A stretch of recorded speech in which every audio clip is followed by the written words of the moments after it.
كتاب الله أحيانا وبالتوحيد أوصانا ففي قرآننا نور يضيء ظلام دنيانا. الحمد لله والصلاة والسلام على نبينا محمد وعلى آله وأصحابه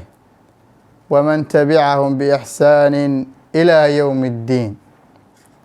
waa casharkii 109aad qeybtii labaad ee dhisidda ubadka aqoontooda ee barnaamijkeenii barbaarinta ubadka. waxa aynu soo dhammaystirnay in ubadka waa maxay loo sugo oo la baro luuqadaha markaa aan luuqadooda ahayn, haddii carabida noqoto siyaabihii loo barayey iyo faa'iidooyin ku jira, iyo qeybii u dambeeyay aan ingiliishta marka waa maxay kasoo waranay qaabka ubadka loo barayo oo runtii iyadana maxay si faahfaahsan uga soo sheekaynay. haddaba maanta waxaynu bilaabi doonaa qeyb markaa iyaduna ah tawjiihu tifli wufqa mayuulat alcilmiya. ubadka waa maxay in markaa loo jiheeyo macnaha raqbada ama cilmiga ama uu baranayo ama wuxuu rabo inuu barto, in markaa qeybtaa loo jiheeyo oo markaa waa maxay qeybtaa loo daayo. inagoo markaa aan kala qeybinayn oo aan oranayn waa maxay qeybna waa maxay dee qeyb maadi ha barto, kana waa maxay ama nolosha adduunyada ha barto, ama kana waa maxay diintii ha barto. waxa marka hore maskaxda ku haynaynaa sidaynu kasoo watana qeybtii markaa dhisida ubadka caqiidadooda, in horta ay waajib tahay ubadkaaga oo dhan inay waa maxay mid kasta waa maxay inuu diinta inuu barto. waayo waajibkeena saaran baa wuxuu dhammaanteenba dee waa maxay ammaanada iyo waa maxay diinta waa maxay nabigu inooga tegay calayhi salaatu wasalaam. diin waa maxay inaynu baranno, waxadhutana waa maxay dee adduunka kalena waa maxay aynu sii gaadhsiino maxay messageka ama fariinta islaamka ama diinta waa maxay quruxda badan markaynu sii gaadhsiino. marka taasaa ina saaran. dhaqankeena inaga wuxuu yahay xoogaa waxaad moodaa inuu yahay waa maxay in ubadku saa markay usoo koraa in qaarna maxay iyagoon qur-aankii xataa dhigan iskuulkii markaba la geeyo, kadibna waa maxay secondary gacanta uu ku galo oo qeybtaa nolosha adduunyada uu si fiican maxay meel u saaro. midna waxaa laga yaabaa in adigu nin diinta mad baranaysa la yiraahdo oo qur-aanka madrasada la geeyo, qur-aanka xifdiyo, haddana tasxiixi u barto, haddana xadiiska usii badana haddana jaamacadii barto. marka waa maxay labaduba aad bay u kala fog yihiin. sidaa uma baahnin, waxaynu u baahanahay ubadkaagu sidaa marka kugu soo koraan waa maxay labadaba hadha wuxuu doona isagoo ha barto, in marka hore maxay waajibka ku saaran uu yahay in maxay diinta Ilaahay marka ay bartaan. waa maxay sidaan cayska kaga soo waramaynay dee ugu yaraan waa maxay in qur-aanka dhameeyaan, macnihiisa garanayaan, axaadiistina waa maxay ay yaqaanaan. marka macnaha shardi ma aha qofka in la yiraahdo maxaa la geeyo jaamacada la geeyo. qofku waa maxay waalid gurigiisa ama waa maxay si khaas ah maxay ubadka wax kasta waa maxay uu bari karaa. marka haddaba taa markaynu ka nimaadno oo haddii ubadkaagii waa maxay Ilaahay ubad badan uu ku siiyo oo waa maxay dee ay diinta si fiican kugu bartaan, waxaa loo baahan yahay marka iyaduna muhiima oo inaan ka tegayn dee in la helo waa maxay ubad iyaguna maxay dee adduunyada wax ka yaqaano. marka hore uga soo waramaynay inay maxay wax ka yaqaanaan baa muhiima. haddaba taa markay noqoto baa la yiraahdaa waxa fiican oo wanaagsan oo waa la toolmoon oo qurux badan in raqbada ama mayulada ama waa maxay dee ilmuhu wuxuu janto ama isagu wuxuu raamo isagu wuxuu door bido oo jecel yahay in markaa loo daayo markaa inuu barto culumta adduunyada ku saabsan.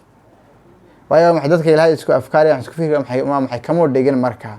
waxaan arkaynay maalintan ka soo waraynay Zayd bin Thabit, macnaha markuu nabiga magaalada Makka uu ka yimi oo magaalada Madiina uu yimi inay markiiba u geeyeen. macnaha ninkan waxa maskaxdiisa ku jirta iyo suufi fircoon yahay iyo suu mataqaanaa macnaha uu u rabo luqawiya, macnaha dhinaca luuqadaha siduu u rabo u jecel yahay in marka wax markiiba loo geeyay. kadib marka uu ku yiri maxay luqada Yahuudda marka waa maxay ii soo baro nabigu ku yiri. marka waa maxay macnaha wixii uu dadaalkiisii faraha badnaa uu hayay iyo juhdiga ku jira dadaalka ahayd halkii uu jeclaa maxay marka loo jeediyay waa tii keentay marka waxda waqti yar kooban oo ku soo barto. marka waxa la yiraahdaa marka haddii loo daayo ubadku waxay baranayaan macnaha waxay ka turjumaysaa waxa marka la tamakun cilmi nafsi, macnaha wuxuu nafsadiisa iyo wuxuu isagu rabo oo tamakun ku yahay horta baranaya. ta kale waxa la yiraahdaa muraacaati bihi, macnaha wuxuu ku dadaalayaa shayga maxay inuu ka soo dhalaalo maxay uu ka soo baxo. marka waayo niyad buu hayaa shayga qofkii. takale waxa la yiraahdo wuxuu ku dadaalaya xataa macnaha shayga uu qabanayo dadka la qabanaya inuu waa maxay uu ka sara maro oo isagoo xataa waa maxay uu dhaafo marka waxyaabaha hadaba inoo cadaynaya inuu maxay shayga isaga ubadka loo daayo waxa marka kamid aqwaasha marka salafka ama culimada marka ay ka yiraahdeen ibn Sina ninkii loo oran jiray waxa uu leeyahay laysa kullu waa maxay sanaacatin yarumuha as-sabiy mumakkinatan lahu macnaha ilmuhu waa maxay skills kasta ama xirfad kasta ama wax kasta macnaha mumkin maaha inuu maxay sugo marka ama waa maxay inuu barto laakiin waxa marka uu xira wax sax ah inuu marka maxay uu ka qaato qaybta marka dabeecadiisa ama dhaqankiisa ama nafsadiisa waxa marka jeceshahay qaybta waxa marka uu ka qaadanaya marka oo waxa uu lahaa hadii waxa uu lahaa macnaha farsamada ama qofku inuu maxay farsamo barto farsamo uu ka shaqeeyo ama wuxuu lahaa qofku waa maxay inuu adab barto hadii wuxuu lahaa adabka oo gabayadii iyo naxwihii iyo luqadda marka aad runtii u culusa hadii qofku farsamadiina maxay uu helayo oo maxay adabkiina maxay uu marka uu rabo inuu barto waliba waxa maxay uu ku baranayo buu lahaa macnaha si maxay macnaha hamigiisa ay tahay iyo diladiisa ay tahay oo sida uu rabo isagoo waxay wuxuu lahaa marka wax dhibaato ah ka marin wax culays ah ka marin wax caqabada aanay ka marin macnaha wuxuu lahaa maba jiri lahaynba qof macnaha ka maqnaan lahaa adabka inuu barto qof kasta iska baran lahaa qof kasta wax iska noqon lahaa engineer iska noqon lahaa qof kasta dhakhtar iska noqon lahaa qof kasta wax iska noqon lahaa markaas dentist iska noqon lahaa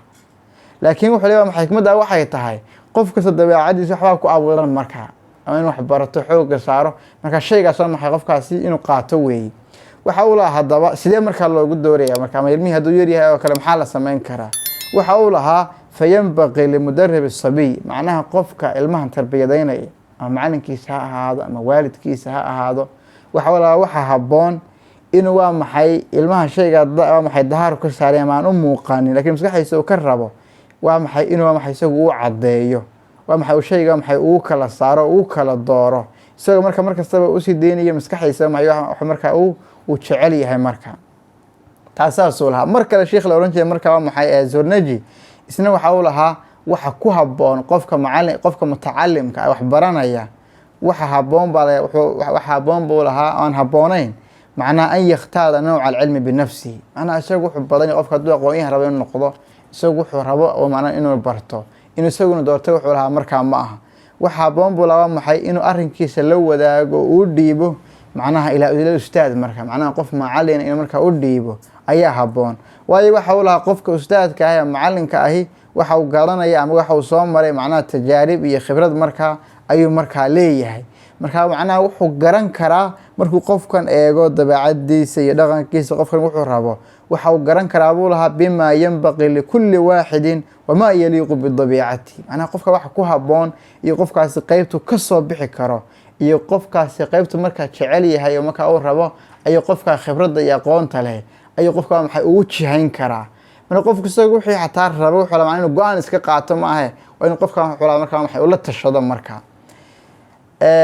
mar kale iyaduna waa maxay waxa la soo wariyaa iyaduna la sheegaa laba nin marka qaybta Carabiga aad runtii u yaqaanay mid waxa la oran jiray marka al-Asma'i mid waxa la oran jiray marka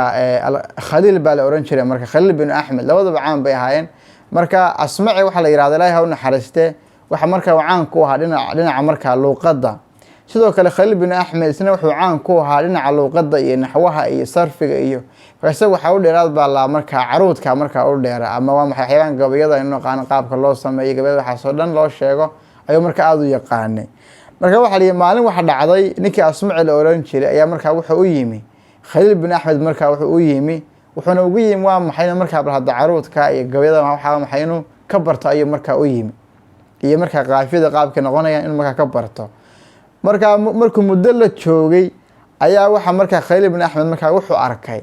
bali marka maxay ninkana maxay aanu baran karayn marka maxay qaybtana maxay marka ay ku adag tahay oo marka maxay aanu keeni karayn meel runtii maxay la fahmi karo maxay meel maxay kama marka gaarin